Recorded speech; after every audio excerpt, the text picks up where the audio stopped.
Hey, everybody, it's August 27th, and I'm Jordan Becker, the class secretary of the grade class of 1982, and we are here for another one of our series of 82gether online get-togethers. And before we get to the main event today, I want to turn it over to our class president, Chris Chambers, who promised me 1 minute of class news. Chris? Thanks, Jordan. First, it's good to see Mike Frischilla. I'm glad you're back, and I'm really sorry about everything that with the island. And that's like your magic place, and it's we're just glad you're safe, and we're glad hopefully they'll rebuild and you guys are gonna be back there and make some new memories. But I'm sad your old ones suffered the way they did, but it's good to see you. We're going to well, for the next couple of weeks, the officers get together and try to plan out new things for the first part of the year and into 2024. The only thing we have right now on the calendar is the homecoming versus Harvard on the 21st of October. So I would hope all of you can try to make plans to come to that if you can. We'll try to do some additional activities in addition to the big tailgate. It's kind of hard to freelance from that, but we'll try to make it better. Maybe bring some better food or have something entertaining for you. Also, the dues notices and stuff like that. That letter is going to go out in another 3 weeks. Maria Sanchez Gardner has to go over it, and then it'll be out, and then you'll get an actual piece of snail mail from me. So with that, just kick it back to Jordan. Thank you so much. Great, thanks everybody, and thanks Chris. I think I've muted everybody other than me and Chris and Jennifer, but I'm going to mute Chris now because no, he's muted now. I'd ask you to stay muted at least until we finish the presentation. There'll be hopefully time for questions at the end. I'd like to turn this over to our classmate, Jennifer Georgia, one of our, when we did the class survey, somebody in the class, maybe somebody on this call, I don't know, specifically put that they hope so. They specifically would like to hear Jennifer talk about her costuming. And since that seemed like a really good idea and one that would be really easy for me to put together, I asked, she said yes, and I think we're in for a really interesting discussion. There are pictures, there are videos, and so it should be a lot of fun. So I turn it over to you, Jennifer. Hey, well, I certainly hope whoever put this on the survey is here, because it would be awful if, they wanted it and didn't get to participate. But anyway, I guess the recording. I'm here, it was me. Okay. Yay. Yay. Well, thank you for asking. It's really exciting. And I've had incredible fun putting this thing together. I hope you guys will have half the amount of fun listening to it as I did looking through everything I've been working on. So let me just share my screen. I'm going to share sound. Go here. Okay. And so I hope you can see a screen that says Costuming 101. Everybody's muted, so I will assume that is the case. And so the first thing to realize is I'm not a professional costumer, and I can talk about this forever. And I'm going to just talk, and if you finish listening before I finish talking, let me know. But I'm not a professional costumer. The professional costumer in the family is actually our kid, Jules Piperl, 17. And that is them. And they are working in New York right now, doing incredible stuff with the Rockettes and Taylor Mack and just everything all over the place. It's fantastic. Dana has done Broadway costumes and all sorts of cool stuff. And they first learned from me because I started out making Halloween costumes, but the student has far outpaced the master now. This is a picture of us from the Jefferson Garden Party back before, in the before times, when people all get dressed up and come down to Williamsburg and just swan around in the gardens. And it's great fun. And this is our trial run for something that we are desperately wanting to do, which is to go to the Fête Galante at Versailles. And that's happens in the Hall of Mirrors and all over Versailles, same sort of thing, where everybody dresses up in 18th century garb and goes and dances minuets and things. And we have been trying to do that since, again, the before times, and we're still trying to put it together. But this is the sort of thing that we just enjoy doing. And I started out in this making Halloween costumes for the kids. And the very first one was a dinosaur costume for Evan when I guess he was 4. And I was making this thing and I had no idea whether he'd like it or whether he'd want to wear it or anything. And I tried it on him and he asked me if he could sleep in it. And then I was hooked. So I have been making lots of costumes for them. The first thing that comes to mind is cosplay, which is sort of another type of costuming, where, and it's very popular these days, where people make costumes to portray their favorite characters from anime or games or TV shows or movies. And there are some interesting challenges in cosplay because, first of all, one is interpreting non-human characters, and you have to figure out how you're going to do that. Another one is rendering costumes that are originally in pixels or on paper as out of real fabric. And that's interesting because your choice of fabrics can make a big difference in how successful the cosplay is. Also, copying movie costumes as accurately as possible is one of the things that they do.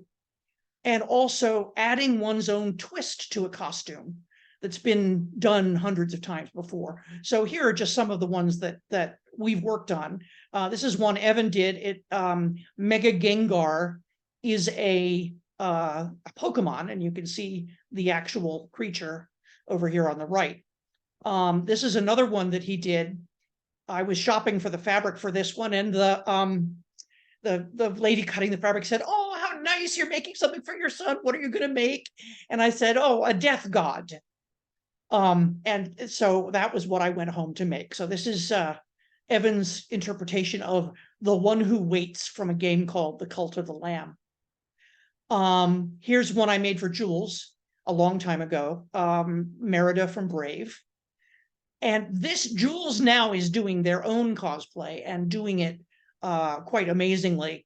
This is a character called Lady Dimitrescu from Resident Evil. And Jules wears this at Comic-Con a lot and is mobbed by people because Jules is 6 feet tall. And in this picture, Jules is wearing 18-inch, ceiling plaster or stilts. So everybody, and this character is very popular, and everybody wants to get their picture taken with Lady Dimitrescu. And so sometimes you get, this is a real person. This small thing here next to Jules is a real person. And they honestly do look like they're from two different universes. It's just wild.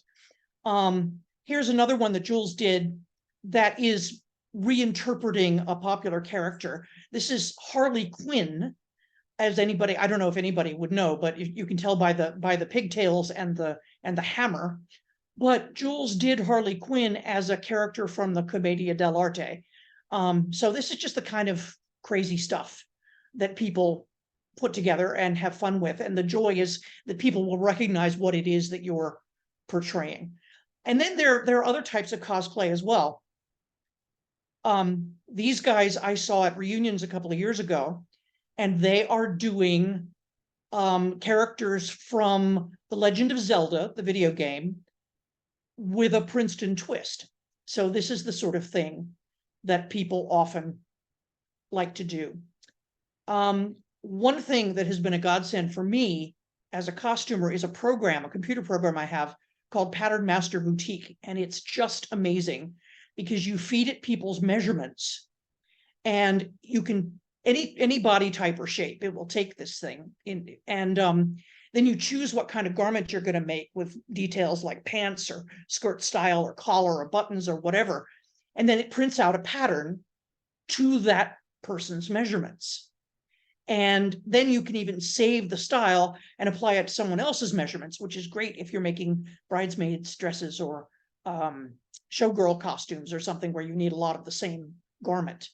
And so because of that, I haven't bought a commercial pattern, the tissue paper things that some of you may be familiar with, in 25 years. And it makes it much easier for people like me to rush out and buy the pattern. So that's, yeah, it really does help me out. A notorious example of this sewing in the middle of the night thing was when, because of last minute work commitments, I ended up sewing Jules's commencement gown at the last minute. And this is the gown. And I was standing there with an iron in my hand over some pieces of this dress at 7 p.m. the night before the commencement. And I thought, okay, if anything goes wrong, my kid is going to be graduating and marching to pomp and circumstance in their birthday suit. And that failure is not an option. So I stayed up all night and I made the dress, and it worked out nicely. Jules designed the dress. It was exactly what they wanted. And so then I realized afterward, when I recovered, how insane that was. And so I actually wrote it up as an article for the closures feature in Threads magazine. And it's the final thing with personal stories, and sometimes they're humorous. So I figured, some people do sewing to relax. And what I do, I call extreme sewing. And so that's what I wrote the article about.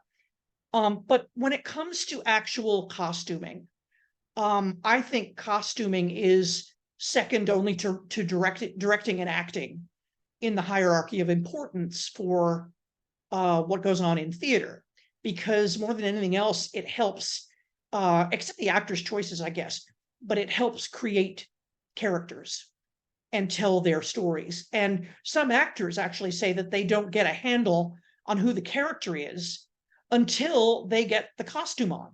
So it really makes a difference. It's also a very hard backstage job. It involves long hours, often making or finding multiple costumes for each character, making sure they fit, they're comfortable, they're durable, they're rigged for quick changes if necessary.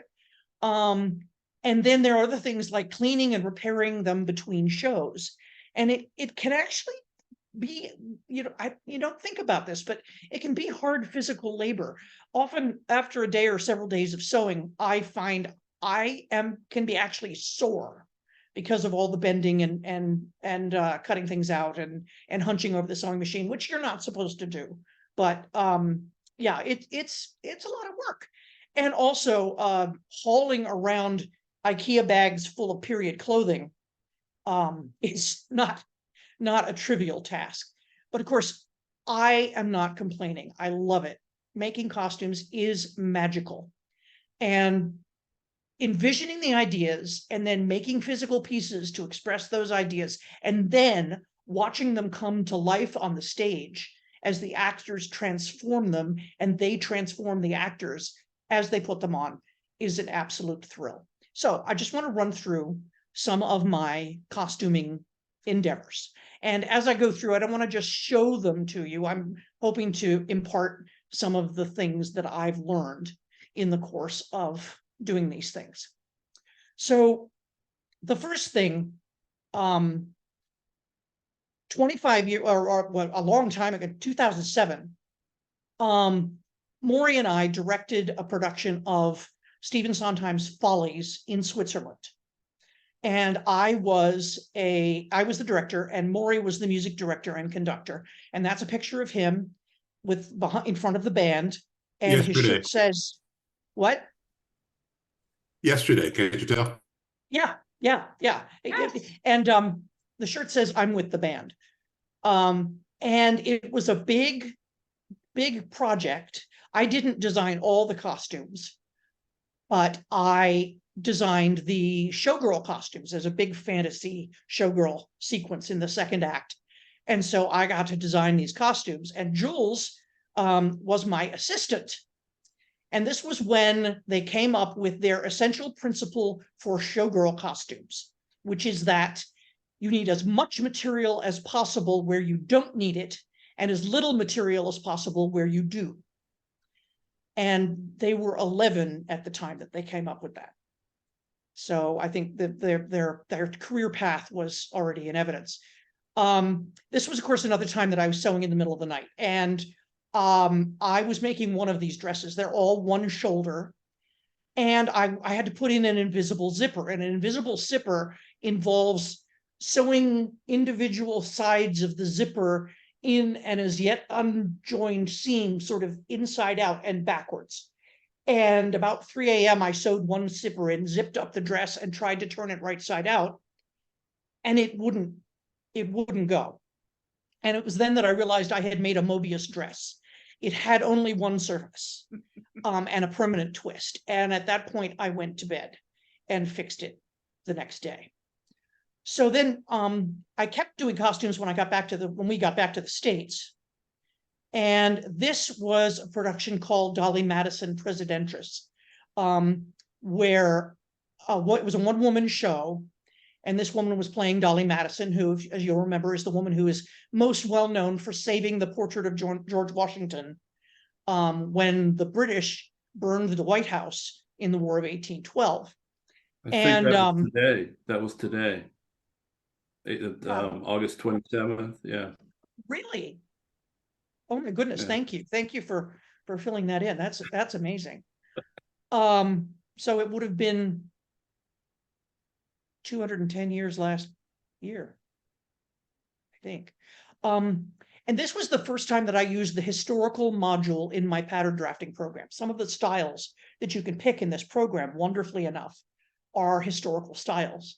And so I used that to do the this Regency, or in America it would have been called Federalist style gown. And there was, technically, since the show was taking place at the end of her life, we probably should have put her in a mid-Victorian gown, but we thought it would make more sense to have her appear as she did in her heyday. So there was another legend of her having taken not only the portrait, but the red velvet curtains from the White House with her. And so we thought it would be fun to make the dress out of red velvet. And the turban was a popular style at the time. And I made this one out of a length of muslin using the selvage edge of the velvet, which had this wonderful line of gold thread in it, sewn onto one side. And then when she took this show on the road, I had to do a video of me tying the turban on her so that she would be able to do it herself when I wasn't there. The next show I costumed was called Emily La Marquise du Châtelet Defends Her Life Tonight. And it's it's by Lauren Gunderson, who is a very well-known current contemporary playwright. And it is about this woman, Emily du Châtelet, who was a physicist and a mathematician in pre-revolutionary France. She translated Newton's Principia with commentary into French, and also, had some bones to pick with it. So she was amazing, but she's much better known as a lover of Voltaire.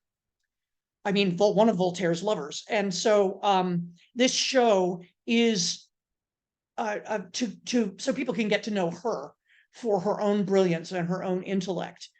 And this is the first show I costumed that is in the actual 18th century. The Regency, or the Federalist period, is what I think of as the extended 18th century.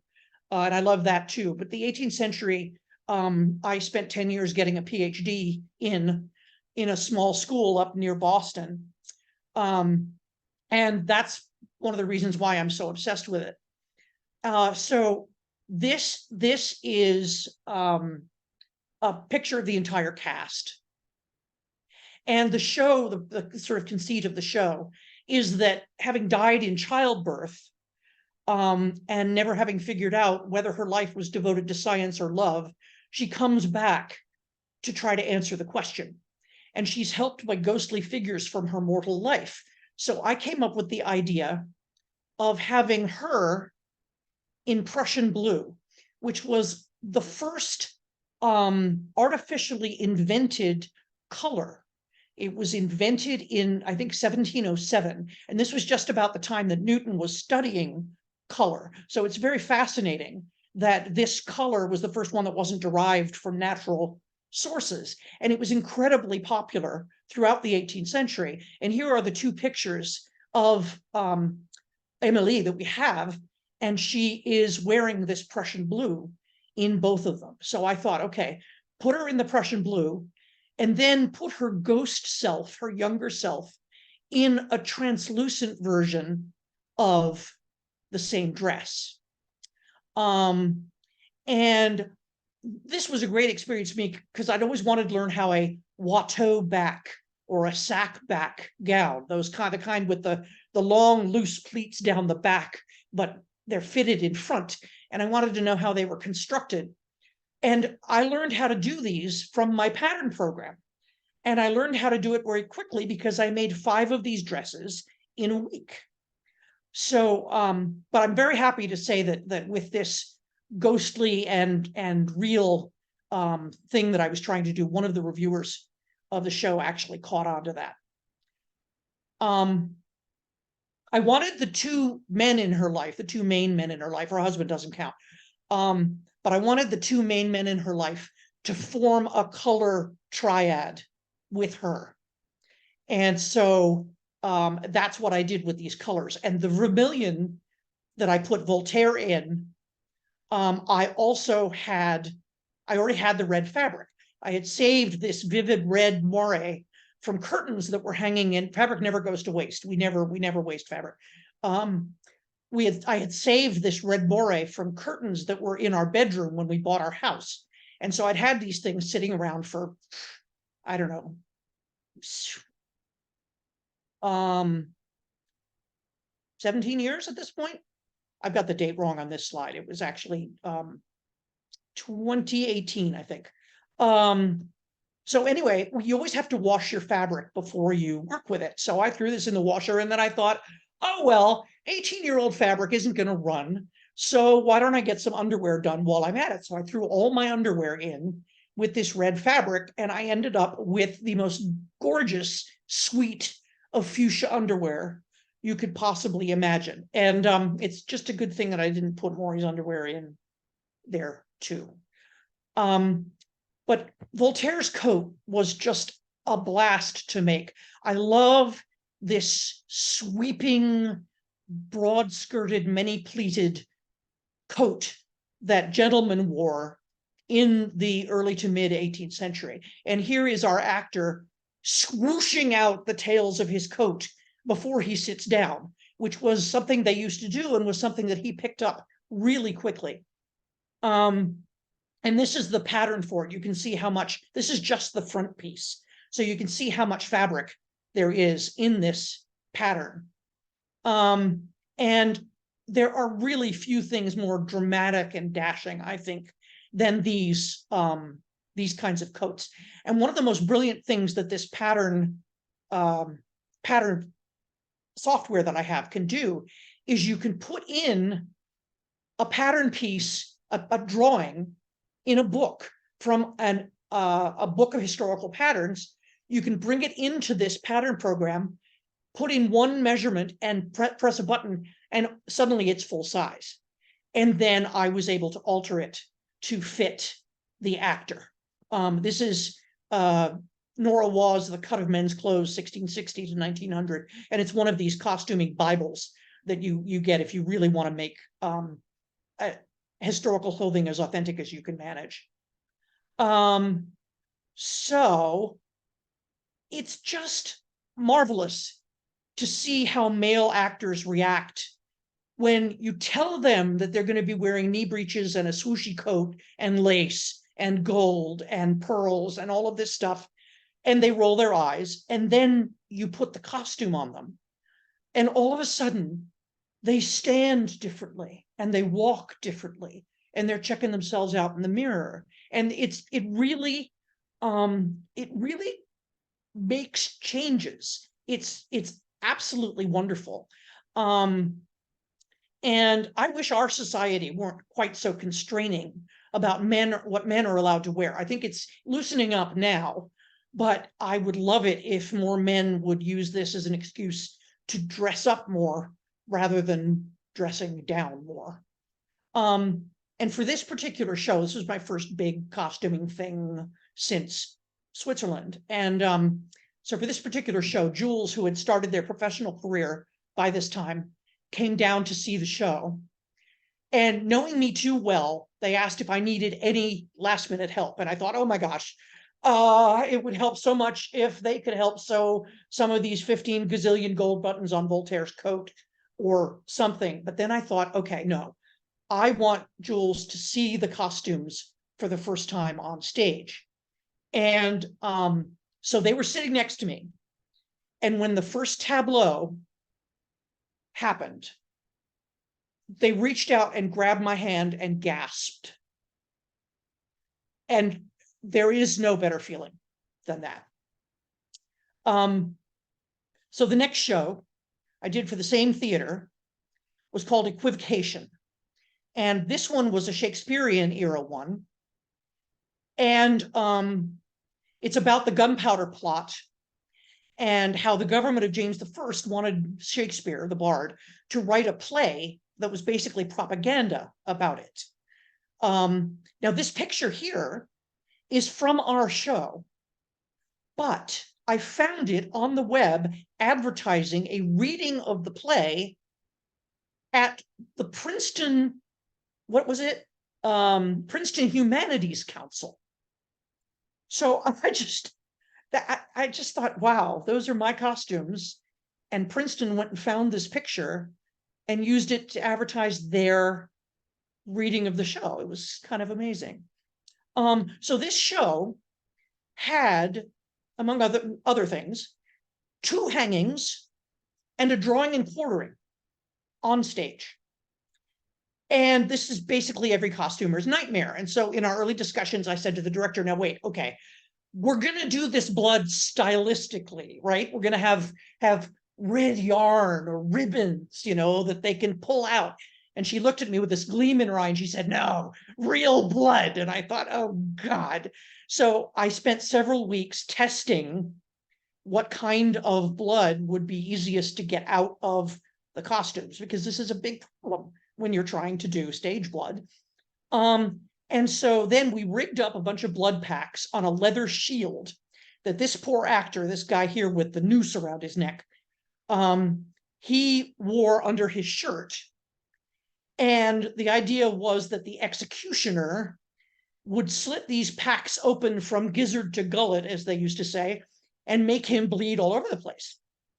But when it came time to do it with the lighting, as I expected, it was too dark and it was too fast, and the blood didn't read at all. The audience couldn't tell what was happening. So to my great relief, we cut the blood. But the director didn't tell the executioner. So here he is in dress rehearsal, and he goes for this thing and he takes his knife and he stabs this poor guy and goes down and no blood. And so he thought, okay, what's wrong here? So he does it again. And he does it again. And the poor actor, he finally realized, the executioner finally realized this wasn't happening. But the poor actor actually had, honest to God, bruises on his chest after this, because despite the leather shield, because it was very hard. I mean, some things you do on stage can actually be dangerous. I really liked making the costumes for this one. There were lots of different, the small number of actors playing a large number of characters. So there was a lot of quick changes involved. And I made this cloak for the evil, the villain, the Duke of, it was Robert Cecil, the Prime Minister. And this is all rigged with magnets so that he can get it on and off quickly. There was an outfit for King James that had an, of course, because you have to, it had an ermine cloak. And I made the ermine by taking a thrifted white fur, fake fur coat and making all the ermine points with mascara. This is the doublet for King James. And I was using my beloved pattern program, but there was a little bit of a glitch because I didn't realize I had put in the wrong measurements. So I made the coat and it ended up being way too short. So luckily I could just add an extra flange panel decorative thing around the waist and longer cuffs, and it was absolutely fine. This is one of the ways I'm able to sew as fast as I can. This is a pair of electric shears, electric scissors, and this is the sort of thing that I can produce with the electric shears. And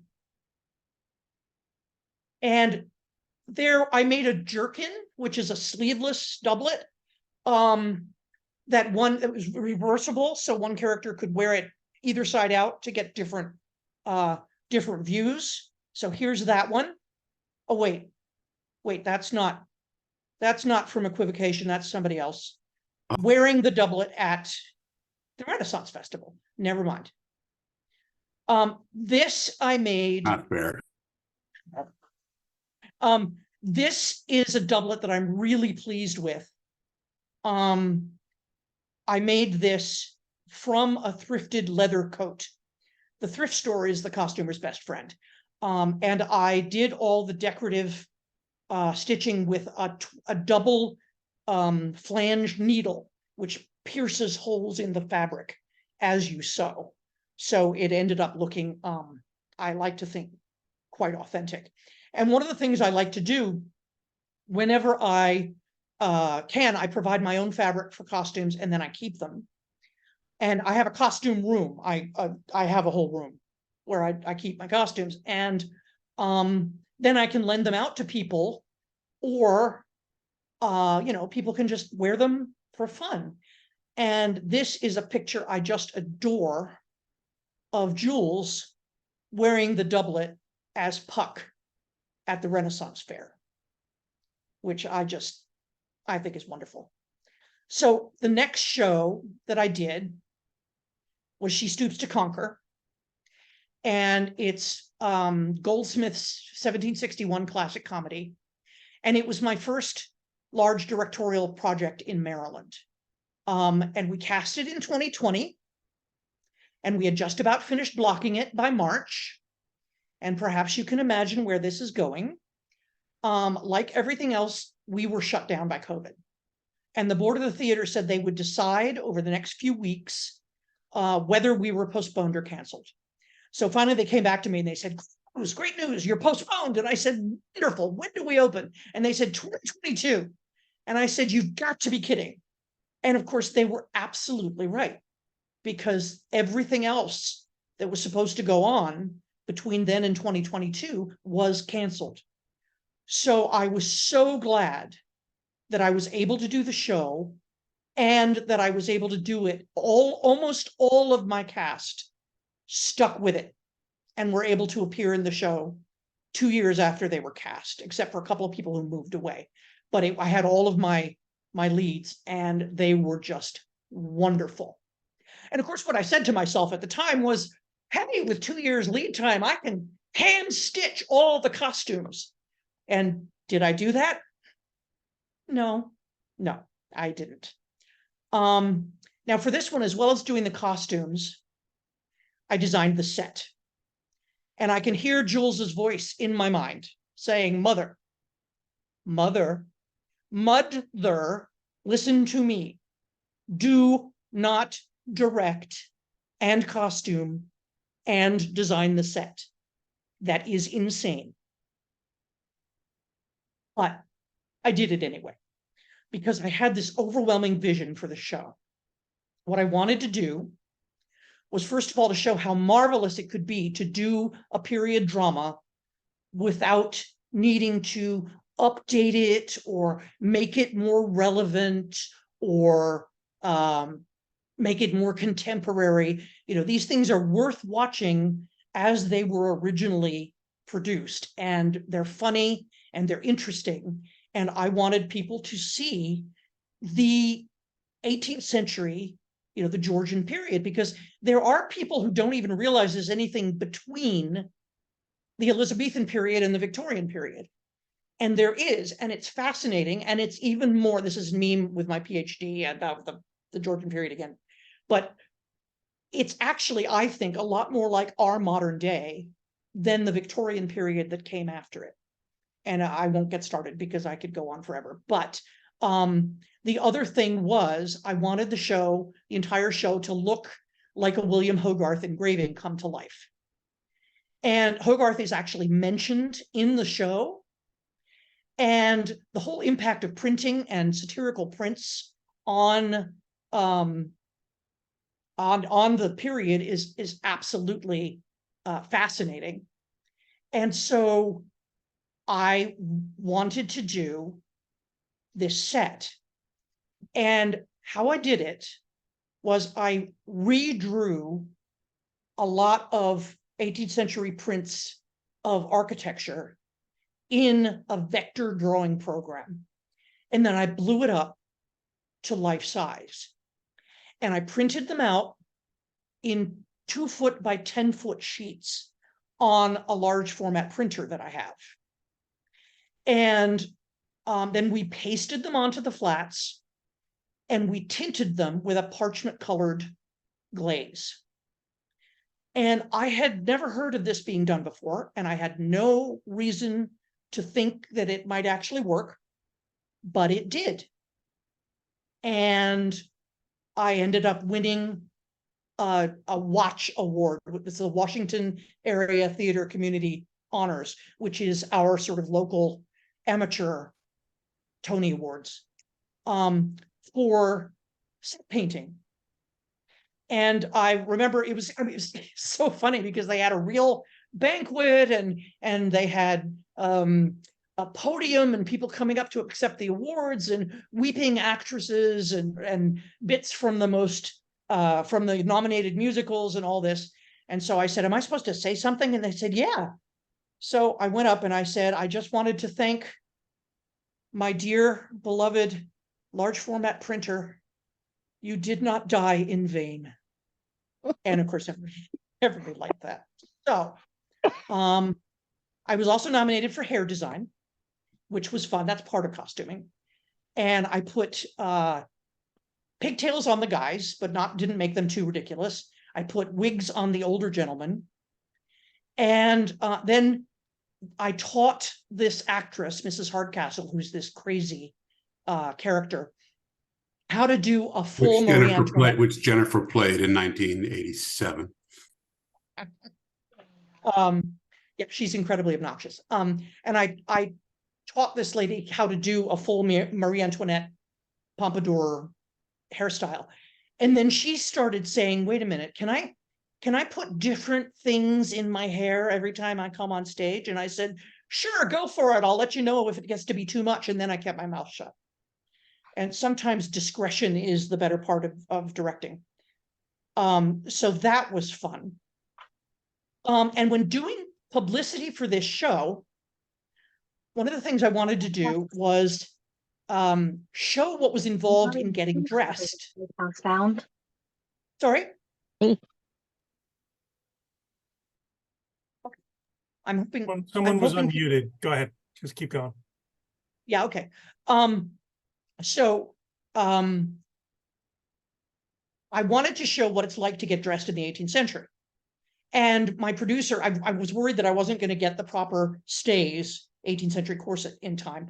And so I wanted to make sure everything was correct. And the producer was saying, no, it doesn't matter. It doesn't matter if she doesn't have the proper undergarments. And I said, now, and I got kind of crazy with it because one of the most vital aspects of historical dress and costuming, and that people who haven't studied it don't realize, is that if you don't have the right underwear, for a costume, it will never look right. It changes the whole shape of the body. It changes how the actress carries herself and how the dress fits and hangs. So this is the, just to show you a little bit. Gentle viewer, have you ever wondered how an 18th century lady put on all those clothes? Well, we're going to show you anyway. So there's the stays.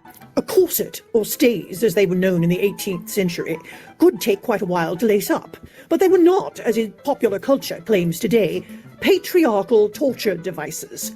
They were not laced so tightly as to make ladies faint, and in fact were worn by all classes of society. When properly fitted, they can be quite comfortable. So this is my public service announcement.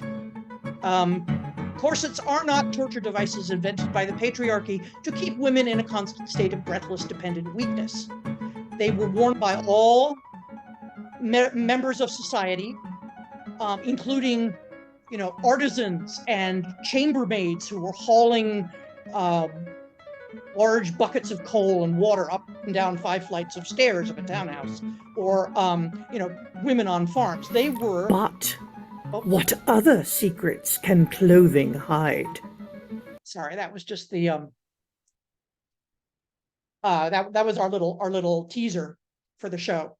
And so everybody wore them, and they wore them for 500 years. And so if they were as awful as they have people today assume they are, and this is where this trope comes of, Scarlett O'Hara hanging on to the bedpost as Mammy pulls her corset strings in so that she could have that 18-inch waist. And they've been doing it ever since. They did it in Titanic, they did it in Bridgerton, and it's just not true. A few crazy people like to try and do that, just as a few crazy people like to try and do that today. It's a fetish thing. But normal people wore these things laced until they were comfortable and supportive and didn't go nuts with it. And then that waist that we see in photographs from the Victorian period, that tiny, tiny waist, is created by either padding the bust and the hips so that it makes the waist look smaller. That's why they had all these huge panniers and things on 18th century dresses. Or, believe it or not, by photo retouching. So women were having their photographs retouched to look thinner 100 years before Photoshop was invented. More than that. So that's just, I'm going to continue my rant during questions if we have time, but I will stop for now. Whoops. Okay. I didn't make a lot of the pieces for that show. Wait. Yeah, I'll just leave that there. I managed to borrow most of them, but even assembling a cohesive costume design for a show that size is a challenge unto itself. And it turned out pretty much exactly as I envisioned it, with the addition of these wonderful, wonderful actors who brought their all and made it immensely richer than I ever dreamed it could be. And Jules and I were driving to the cast party after the opening night, and Jules said, okay, I know I told you not to direct costume and design the set, and I stand by that advice, but I must admit it was a joy to see a show with such a consistent vision. So I felt vindicated. So the next show I did was Pride at Prejudice. This was this year. And it's a very funny show that is 5 actors play all the parts. And they also play other people like teachers and students and people commenting on the internet and Jane Austen reading her own letters and all sorts of stuff. And I had to put actually pockets in all of these costumes because the characters, they would be doing their Regency thing, and then all of a sudden they would whip out a cell phone and say, hold it, I've got a question. Why is it that, and so it was everything all at once. And I had fun trying to put, because the director said, they are not pulling them out of their bodices. I said, absolutely not. So I put pockets in everything.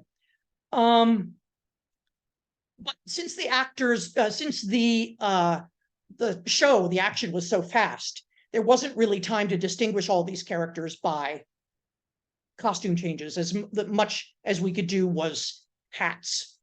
But I did get to make two of these dresses, the copper one and the rose one.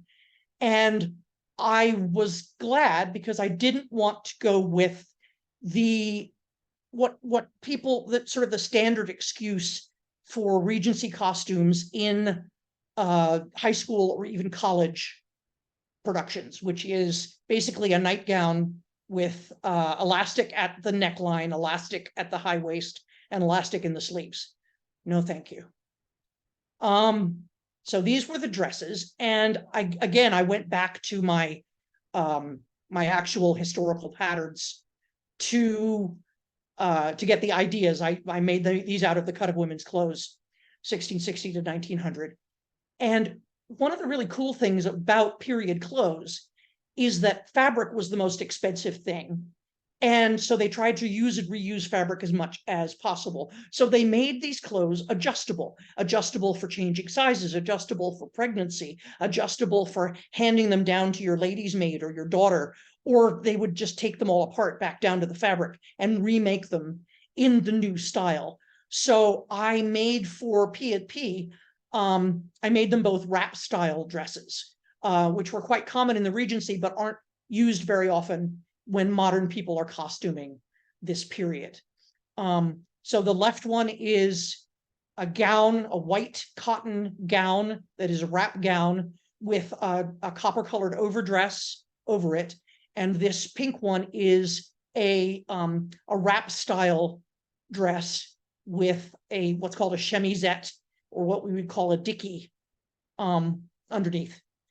And this show, after it was done, they decided to take it to the Maryland, take a cutting from it to the Maryland Amateur Theater Festival, Maryland State Theater Festival, and they swept the awards, including Outstanding Technical Achievement, which costuming was a part of. And so then they went to the regional awards, and there, that was in Delaware, and there they swept everything, and including an Outstanding Costumes Award. And then they went to the National American Amateur Community Theater Festival in Louisville, Kentucky. And the actress in the rose gown, this has been going on for months, and the actress in the rose gown who had previously worn her own stays had recently had surgery and didn't want to wear anything around her waist. So I said, oh, well, I can make you a pair of Regency short. Ooh, where'd they go? I don't have that one. A pair of Regency short stays. And I made them with my program to her measurements. I didn't have time to fit them on her, which is not recommended. Don't try this at home. But they fit, and she wore them at the Nationals and was very comfortable. So it was that show was a tremendous success. Then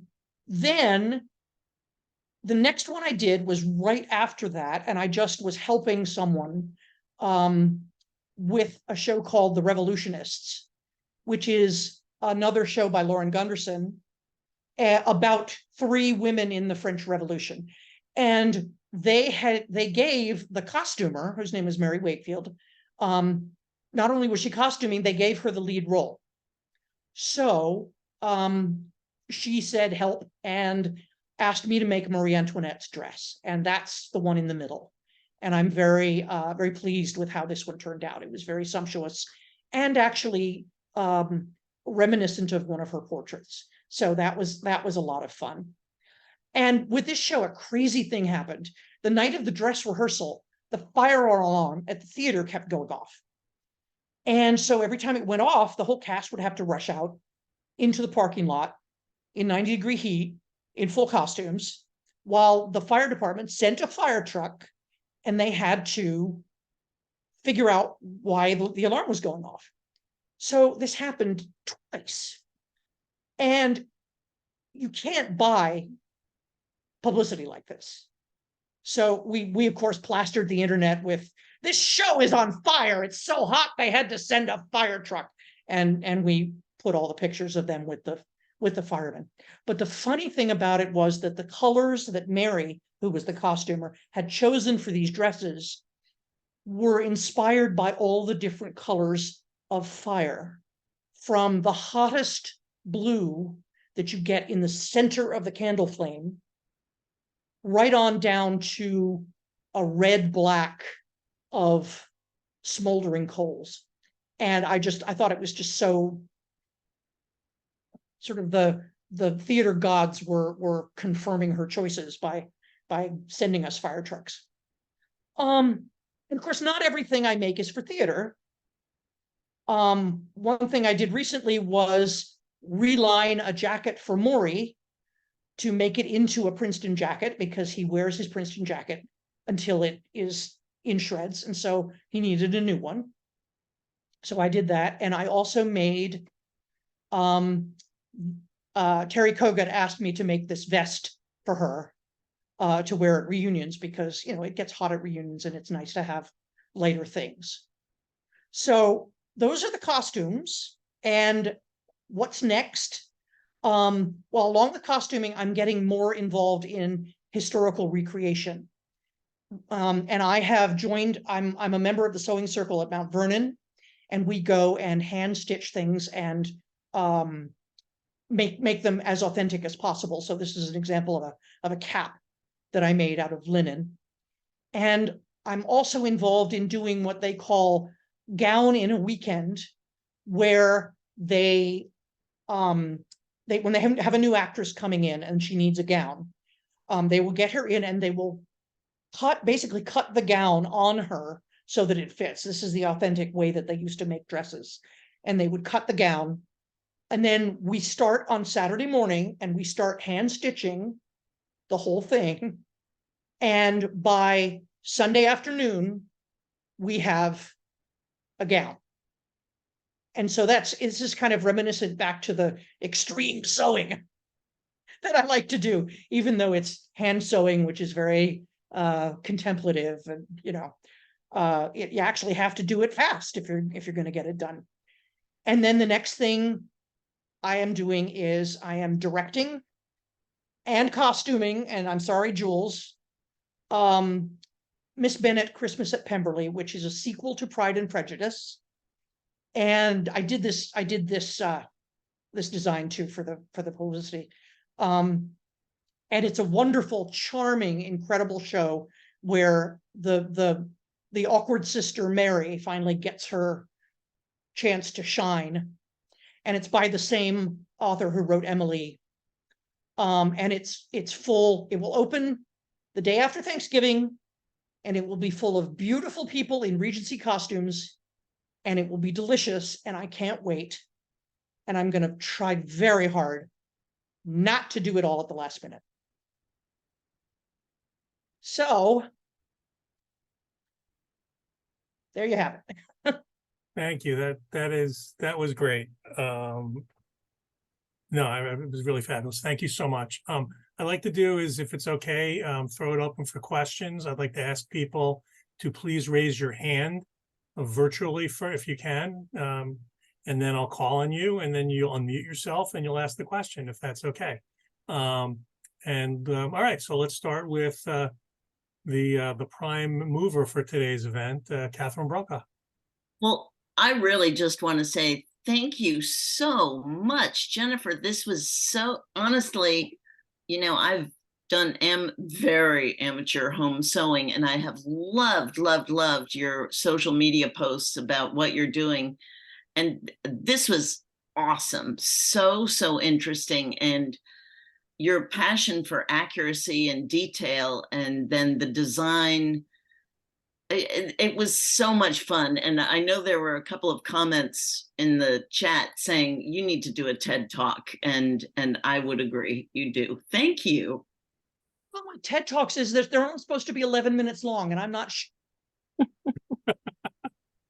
No, I'd love to. It'd be great. Anyway. Do 6 TED Talks. All right, next up, Jenny. Okay, so a couple of different things. First of all, that was all fabulous. Could you tell me where this show that you're talking about just a minute ago was opening?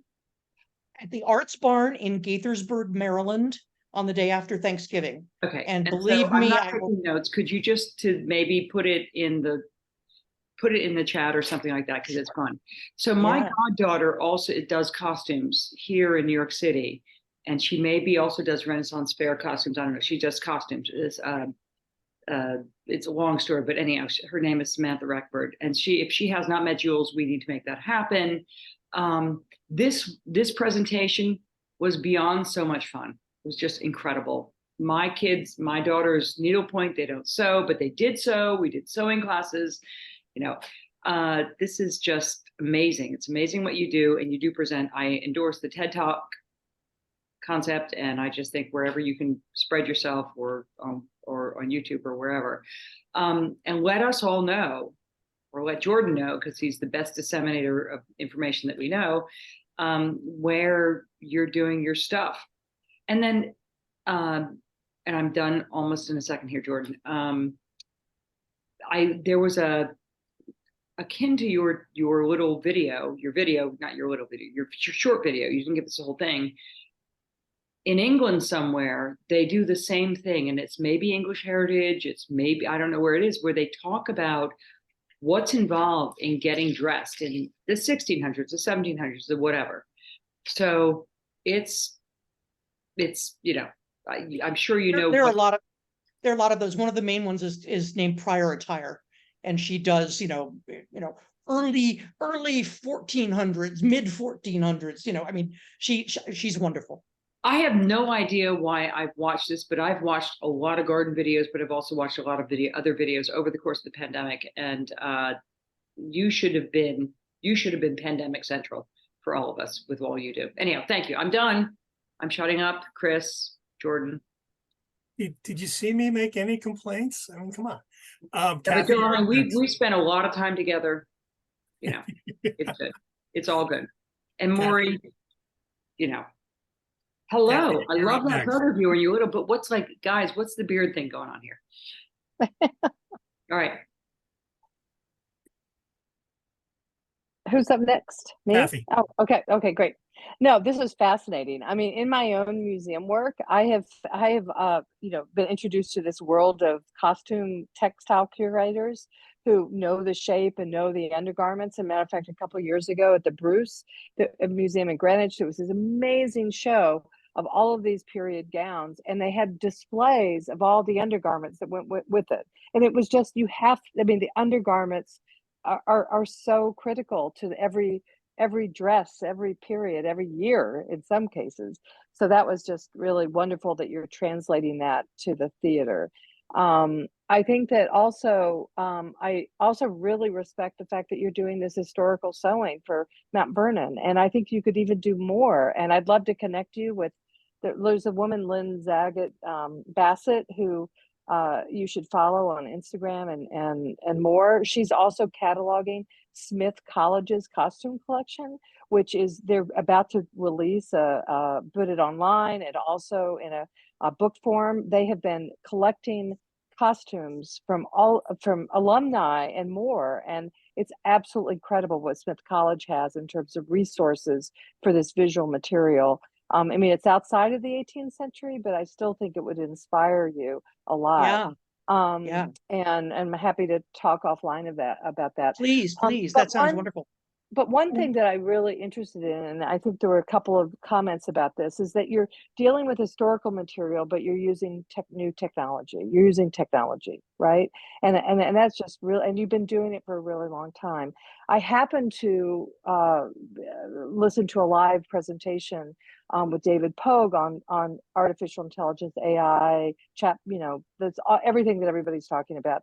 And one of the people he interviewed was a fashion designer, and dealing with, using artificial intelligence and all of this stuff with fashion.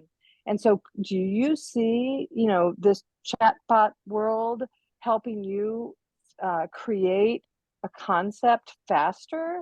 or more inventive, or I mean, how does that impact what you do, and where could it go? Because that's the next part of it, where it's not, because even today in the New York Times, there was a piece about, just, about creativity and AI in the opinion section. And is it, so what can you do with fashion? Because it's really happening.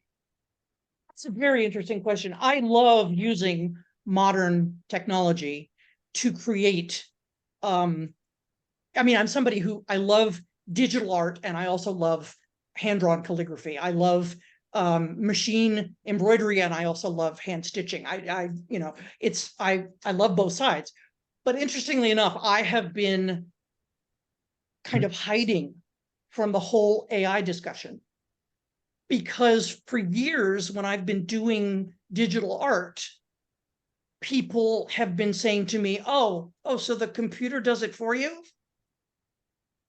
And I'm like, no, it's just like regular art, but it's easier to clean up, Right. or it's tools. And I don't know if I want, I have to look into it. I imagine there are fascinating ways to use it. And if you're, 3D printing is used a lot in fashion these days. And I imagine that there are ways to get AI involved in that. But my gut feeling right now, not having looked into it enough yet, is that it's a step too far. But I have to look. I can't just sort of ignore it. I have to see what is possible with it. And one thing that's very funny, actually, is that Bernadette Banner, who is one of the best, what we call costubers, the costume YouTubers that exploded during the pandemic, she recently got on AI, I can't remember which one, and asked it to recreate certain historical types of portraits. And they were the stuff of nightmares. They were hysterically funny. But at one point, a woman had a writing desk growing out of her hips. It's like, well, you got the shape right, They're really, sometimes they're really creepy, sometimes they're really funny, and sometimes they're fun. I mean, I remember somebody asking an AI to do Alien the musical, and all of a sudden there were all of these singing aliens and Sigourney Weaver and all this stuff, and people were saying, I'd watch that, So for brainstorming, I guess, it might be interesting, but I have a long way to go before I probably would be interested in making use of that, as fond as I am of technology. Right. Thanks. Thanks. Maria, you're up next. Yeah, hi, Jenny. It's so great to reconnect after a while. I remember writing our dissertations on the 18th century at roughly the same time. So I'm also really interested in historic sewing. I've gotten involved in a local history museum that has an amazing collection of textiles, and I wanted to learn enough to know what we had, and we have not many 18th century, but a lot of very early 19th century. And I also decided when I'm being a docent at the museum, I wanted to dress as one of the women who lived in the house. And so I chose a woman named Gertrude Dudley, and there's a picture of her from 1905 that I'm recreating the outfit. And I just want to shout out to your idea about corsets. The first piece I've done, I made a corset from a custom pattern. I guess not being on me, it's a little bit harder to see. But I used to be of the corsets or patriarchal torture. And then I actually made it, and not only just wearing it is nice, but I have to say the process of making my own, that is of having this pattern made as a representation of my own body, completely custom, like the way it is, it doesn't need to be any different. And then starting to sew the pieces and watching it create the shape of my body, like through stitching and boning and things, and then putting it on, and it fits better than any modern undergarment I have ever purchased. So I totally support you in that, in the undergarment, piece, but it's so fascinating that our interests have reconnected, and hopefully we can connect offline again. It's your museum. It's called the Dudley Farm Museum. It's in North Guilford, Connecticut. I know it. Yeah. And it's quite small, but it has an amazing textile collection and nobody has really done much with it. So I'm more than happy to. And that's exactly how you get involved. You need to see the real things. I mean, it really makes a difference. It's just unbelievable. Yeah. Mount Vernon, in the basement, they have George Washington's inauguration suit. And they are in the process of recreating it stitch for stitch. I have not seen it. I don't know if I'm ever going to be able to get down there and see it, but the idea that it's even there is just, it gives me shivers, who made your pattern red threaded? No, there's an online cosplay person. Why is her name escaping me? I can send you. It's just somebody that someone recommended, and I sent her my measurements, and she made the custom pattern, and it all worked out great. It's wonderful. That's wonderful. Clockwork Fairy is her name. Is her handle? Yes, I've seen her. That's great. So Jennifer, John Waltman's son Sam is in the collections department at Mount Vernon. So maybe you can, go. I know your dad. Can you show me can you figure out a way to show me the Yeah. George Washington? I also know the collection, the curator collections who came from the Connecticut Historical Society. So we might be between the two things. We might be able to help you get in to see it. Oh, please. Yeah, That'd be please. very cool. It'd be really cool for you to do that. That would be wonderful. So let's talk, Jordan. Let's compare the list. Yeah. I don't know him. I know John, obviously. Yeah. All right, Mike, you're up. Oh, wait, Jennifer, go. Just before I forget, I wanted to say one thing about the whole underpinnings thing. If you ever go to a Renaissance festival, the way you can tell the cast members from the punters is hats and underwear, because the women who are just dressing up to have fun to go will probably not have the right conical shape because they're not wearing Elizabethan stays, and they probably won't have their hair covered. So, yeah. All right, Mike. One comment and two questions. I loved what you said about how the actor doesn't really get into his part until he's in his costume. I mean, it's so true. Like that first rehearsal when everybody's in costume for the first time, it just is so wonderful and different, and like just exudes you finally feel like you're in the piece, if that makes sense. But two questions. One is, in terms of fabric, are you always using, true fabric? Because as an actor and under those hot lights, when I've been in period costume in some wool suit, that's all I can do to not pass out. So do you consider alternative fabrics that might be lighter, less heat? And also, you didn't talk about shoes, which have always been my bête noire, I guess, in terms of fast costume changes. So just curious if any comments about shoes. Shoes. Yeah, I don't usually, I try and get the shoes authentic. I try, as much as one can. I don't worry about changing shoes unless it's vital to the plot. Like there's in She Stoops to Conquer, the lead guy comes in and he's just come from a tavern and he has his boots on, and then he goes and takes his boots off and comes back with slippers, basically.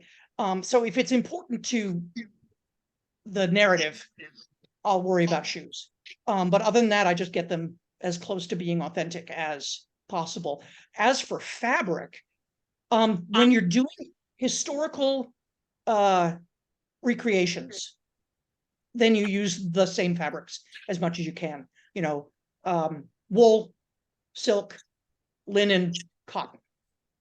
And linen, I am learning as I've been doing these things, is everybody's best friend. If we could make everything out of linen, actors would be so much happier, because linen helps regulate your body temperature. But the problem with costuming is, you've time, money, space. Pick two. Yep. And so usually, especially in amateur costuming, you don't have a budget. So you kind of have to do it as you can. I would love to make everything out of silk. But I can't afford it in a million years. And the thing about so many costumes for historical pieces are made out of basically upholstery fabric. And I sympathize, my heart goes out to you, but that's just, you knew the job was dangerous when you took it. Yeah, I mean, when, my play in the 19th century, all my men were in wool suits and they were just dying, and complaining bitterly. And I'm like, guys, that's what it is. Yeah. Well, I've noticed in my own experience and also in actors' experience is you're uncomfortable backstage. But once you're on stage, even though the lights are on you, you don't notice it. Yeah. It's because you're in character. And it's, you just have to be the person that you are, and that person wouldn't be uncomfortable in those clothes. Thanks. Jenny, you're up again. You're still you're muted. Sorry, trying not to make noise. That last thing is interesting. I've acted a handful of times and I remember how hot the lights were, but I'm not in this world. All right, I'm going to try to make this really quick because I've got a handful of things. First of all, what I remember from something I watched during the pandemic is that, and to your point, Jennifer, is that there's no wasting of fabric. Fabric, often they don't have costumes from early centuries because everything was reused and handed down to your preferred ladies in waiting, handed down to your preferred whatever. So you didn't actually necessarily get it because everything was reused. And so it's a rare costume that you can find. That's just a museum thing here.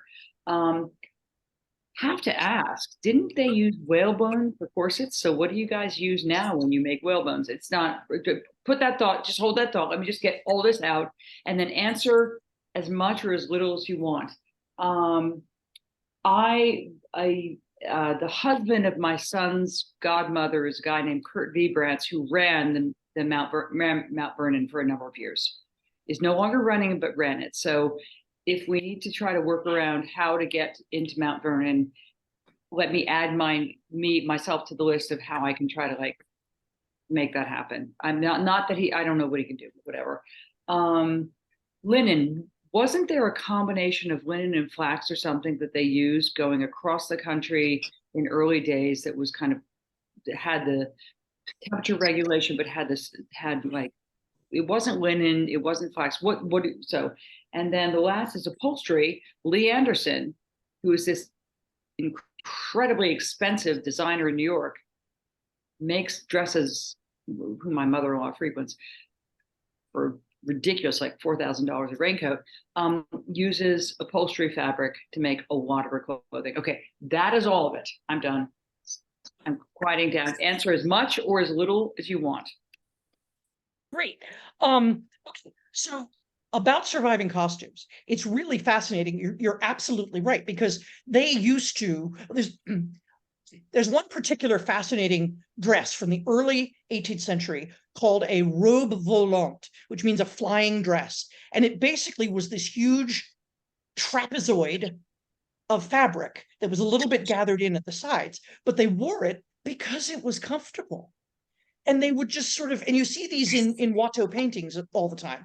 And they would just sort of sashay around in these very floaty things, but they were almost untouched fabric. They were just folded into shape. And so they would take that. There are only 3 of these dresses existent in, I think the Met has 2 of them and the V&A has 1.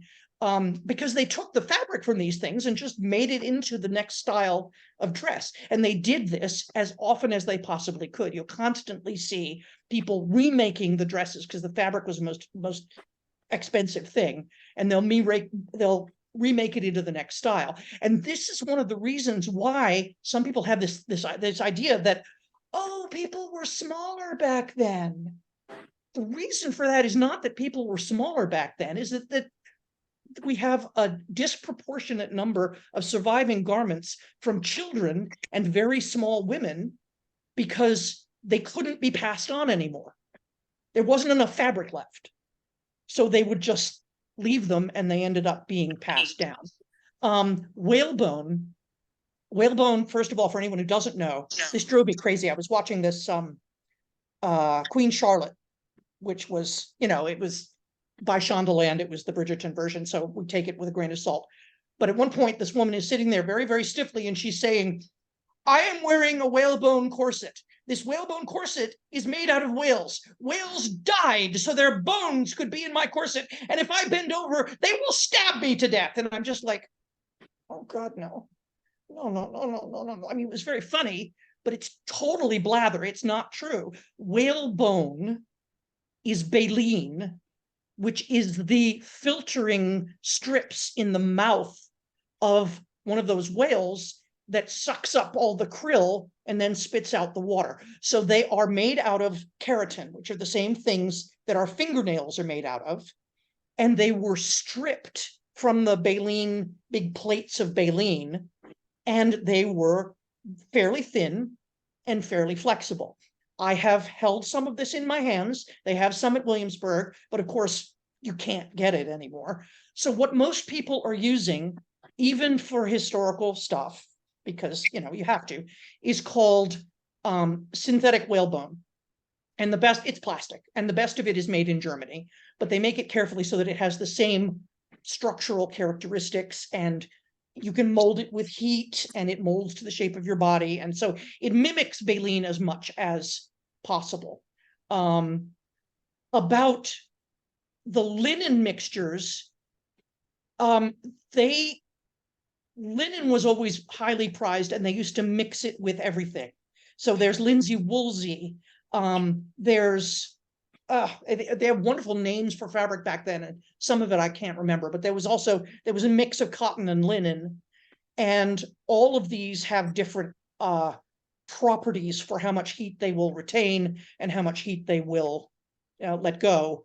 And wool, interestingly enough, actually is a very breathable fabric. It is water repellent if it's felled tightly enough, but if it's thin enough, it's also very breathable. So they used to wear what we think of as tropical weight wool in their men's suits, and it helped keep them as comfortable as possible. But also it was colder back then, as we know very, very well. I also, I know I'm getting to know the woman in charge of costumes at Mount Vernon fairly well. And I don't know whether if I cozy up to her enough, maybe someday. But any contacts you all have are also wonderful.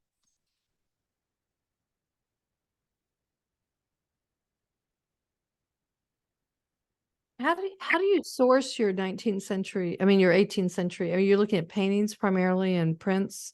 I mean, so Paintings, yeah, paintings, prints, fashion plates are a wonderful source, because in the 18th century, magazines were getting to be a very popular medium, and it was the rise of the kind of commercialism that we know today. So they were advertising stuff all over the place, and so there were these fashion plates. But looking at things today, we also have the books by Nora Waugh and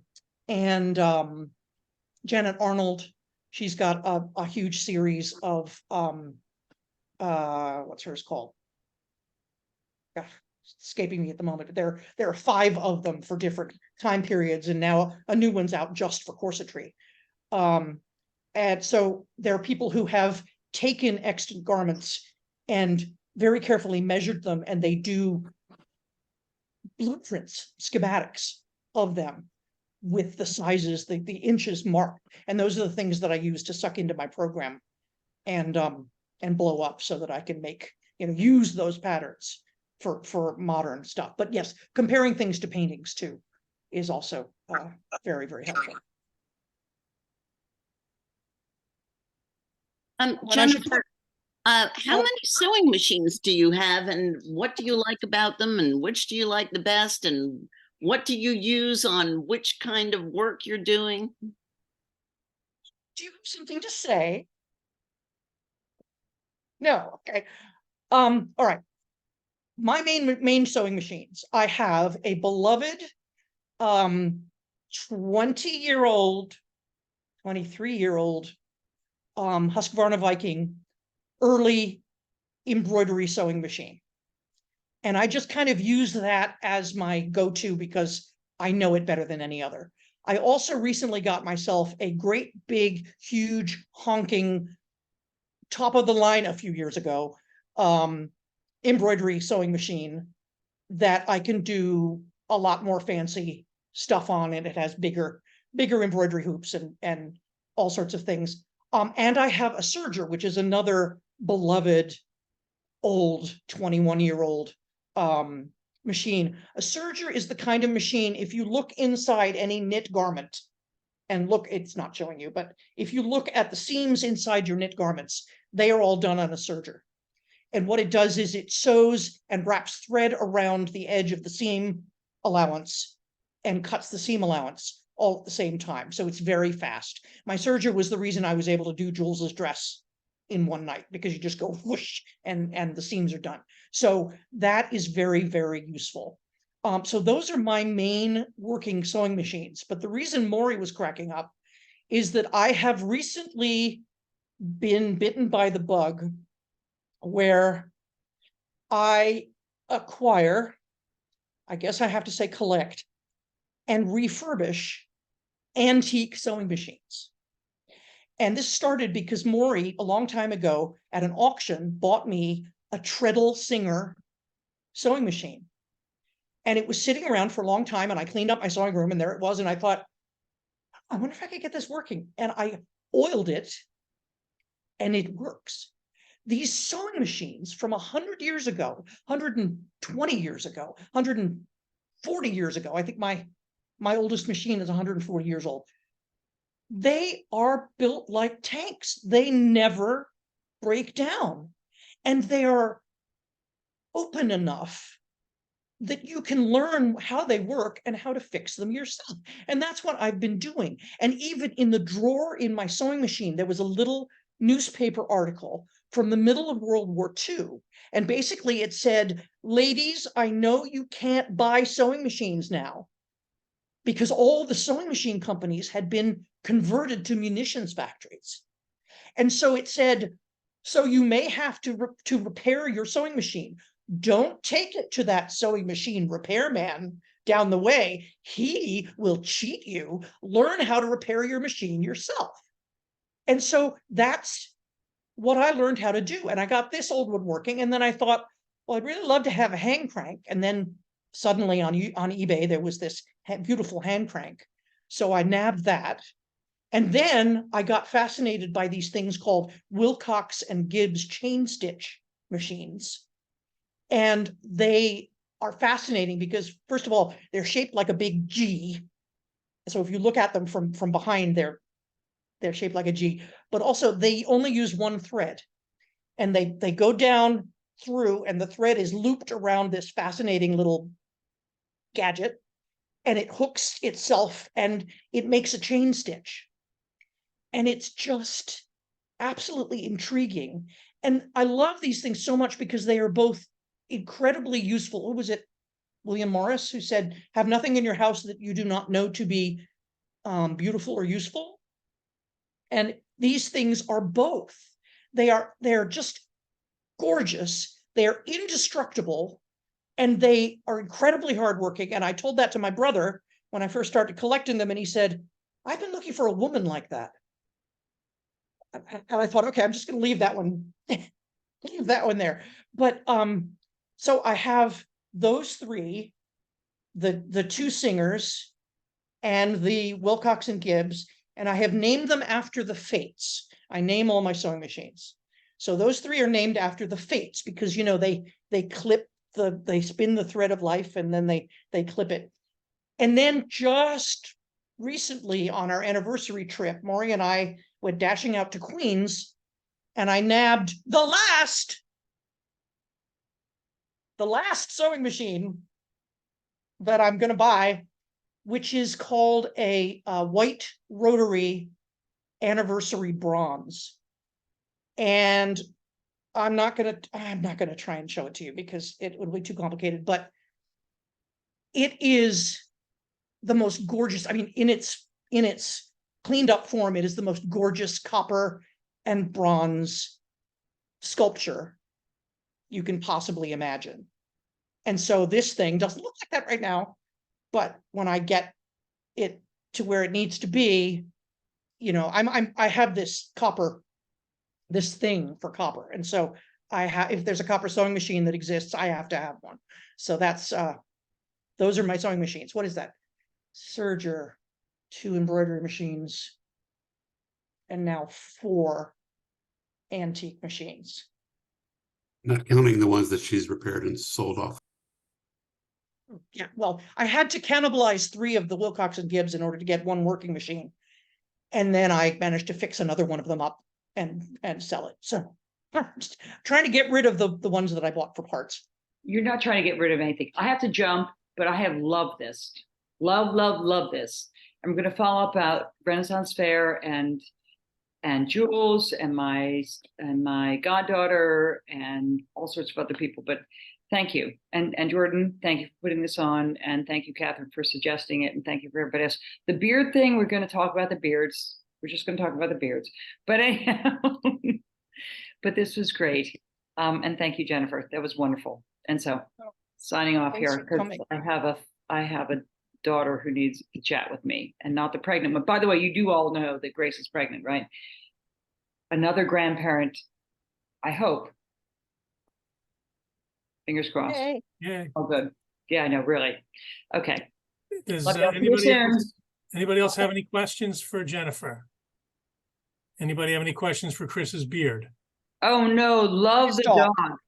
But he's not licking the beard, Chris. You've noticed this, right? Oh, wait, there we go. All right, well, if there's He's nothing getting the else, ketchup There's off of treats it. in there. He's If getting there- the ketchup off the beard. if there's nothing else, I think we'll call it. Right now, we don't have anything specific planned for September, but who knows? I might come up with something. And we may have something really interesting in October, but I need to put that together too. So thanks everybody for coming. Have a great rest of the Thank weekend. you so much. Great rest of the summer. Thanks, Jennifer, for really all your hard work. And that's it. Good night. Great, thanks. Bye-bye. Bye.